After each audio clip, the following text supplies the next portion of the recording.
Նախ քաղաքական տեսանկյունից մի քանի,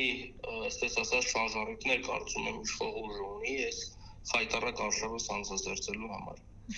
Նախ, երբ որ մենք կատարվողը համադրում ենք վերջին տարիներին հայդատի համակարգի,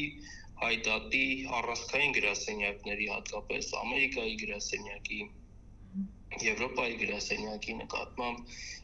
տեղ ունեցող արշավների հետ, որոնք հրահրված են ուղղակիորեն ադրբեջանա-թուրքական շրջանակների կողմից, որոնք ենթադրում են ֆիզիկական սպառնալիք, որոնք ենթադրում են տարբեր կեղծ դատական գործընթացների, այսպես ասած,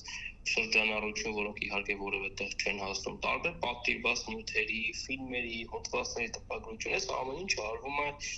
ադրբեջանա-թուրքական մեծ հայտնի շրջանակների կողմից։ Բրյուսելում այս աշխատանքները օրինակ ղեկավարում է անձամբ Ադրբեջանի տխրահարճակ դեսպանը Բրյուսելում։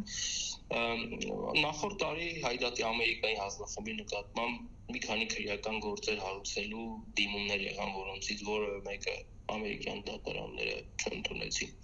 Այսինքն մենք հատկապես վերջին տարիների ընթացքում ուղղակիորեն առերեսվում ենք ադրբեջանա-թուրքական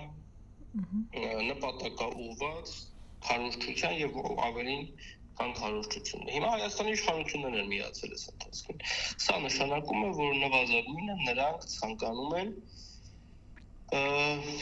են ուղերձ հղել Ադրբեջանին, Թուրքիային, որ տեսեք, մենք ըստ էության պայքարում ենք նույն ուժերի նկատմամբ,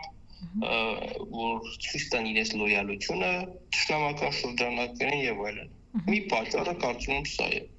Երկրորդ խնդիրը Հայաստանի իշխանությունները անհանգստություն ունեն դաշնակցության արտաքին քաղաքական կապերի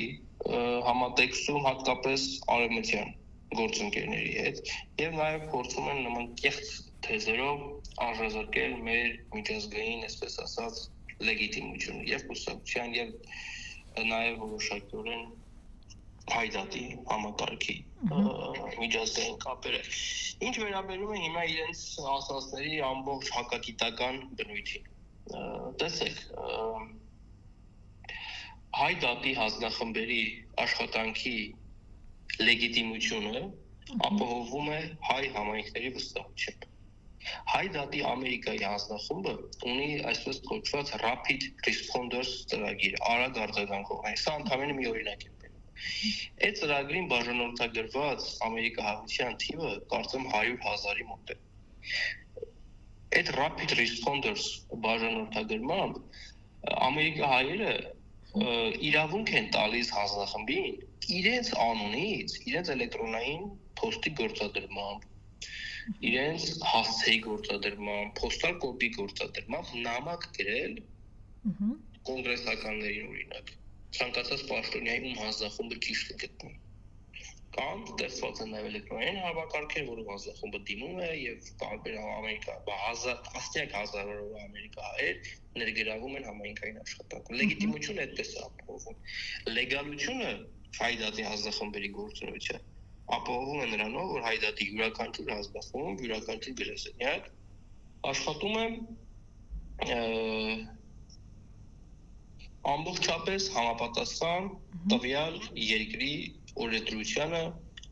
հասարակական կազմակերպությունների, լոբիստական գործունեության, հանրային դիվանագիտության իրավակարգավորումներին։ Այսինքն այս ամեն ինչը այնքան դատարկություն է մեր շարունակում իշխանությունների կողմից այս սանձազերծված այս արշավը, այնքան հակագիտական է, այնքան դատարկ է, այնքան կեղծ է, այնքան ամոթալի է, որ իսկապես բաց, գիտեք, սրանով հայդատի որևէ հանձնախումբ վնաս չի կրում։ Այս փոքր խայթոցները իսկապես հայդատի որևէ հանձնախմբի վնաս չեն կարող տալ։ Ուղղակի անհարմար է, ամոթալի իրավիճակ է ստեղծված, երբ որ Հայաստանի խորհրդարանի իշխող քաղաքական ուժը եւ ադրբեջանա-թուրքական շրջանակները ըստ էության նույն քաղաքական գծի մեջ